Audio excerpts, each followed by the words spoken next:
ರಾಜಕೀಯ ದ್ವೇಷವನ್ನು ಕಣ್ಮುಂದೆ ಇಟ್ಟುಕೊಂಡು ಒಬ್ಬ ಜನಪ್ರತಿನಿಧಿಯನ್ನು ಬಂಧನಕ್ಕೆ ಹುನ್ನಾರವನ್ನು ನಡೆಸಿರುವಂಥದ್ದು ಸರ್ಕಾರದ ಕ್ರಮ ಸರಿಯಲ್ಲ.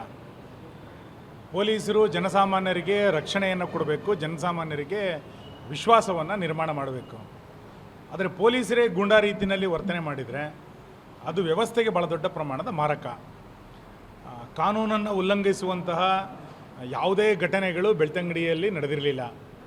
ಆದರೆ ವಿನಾಕಾರಣ ರಾಜಕೀಯ ದ್ವೇಷವನ್ನು ಇಟ್ಟುಕೊಂಡು ಹರೀಶ್ ಪೂಂಜೆ ಅವರನ್ನು ಬಂಧನ ಮಾಡುವಂಥ ಒಂದು ಕೈವಾಡವನ್ನು ನಡೆಸಿರುವಂಥದ್ದು ಸರಿಯಲ್ಲ. ನಾವಿದನ್ನು ತಾರ್ಕಿಕ ಹಂತಕ್ಕೆ ತೆಗೆದುಕೊಂಡು ಹೋಗ್ತೇವೆ.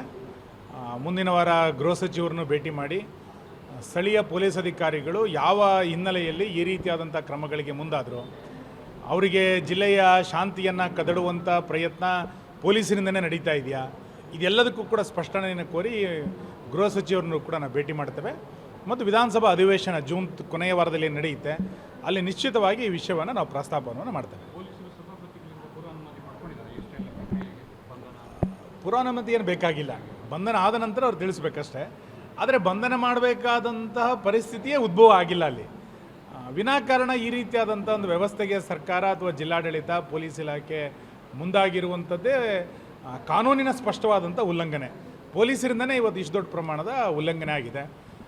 ಒಬ್ಬ ಜನಪ್ರತಿನಿಧಿಯನ್ನು ಈ ರೀತಿ ಸರ್ಕಾರ ನಡೆಸ್ಕೊಳ್ಳುತ್ತೆ ಅಂತಂದರೆ ಇನ್ನು ಜನಸಾಮಾನ್ಯರ ರಕ್ಷಣೆ ಯಾವ ರೀತಿ ಆಗ್ಬೋದು, ಜನಸಾಮಾನ್ಯರು ಇನ್ನು ಎಲ್ಲಿ ನ್ಯಾಯವನ್ನು ಕೇಳಬೇಕು, ಎಲ್ಲಿ ಕಾನೂನಿನ ರಕ್ಷಣೆ ಆಗಲಾಗುತ್ತೆ, ಈ ಎಲ್ಲ ಪ್ರಶ್ನೆಗಳು ಕೂಡ ಇವತ್ತು ಉದ್ಭವ ಆಗ್ತಾ ಇದೆ.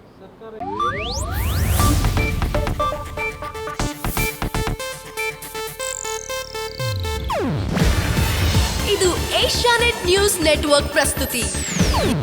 ನೀವು ನೋಡ್ತಿದ್ದೀರಾ ಏಷ್ಯಾನೆಟ್ ಸುವರ್ಣ ನ್ಯೂಸ್.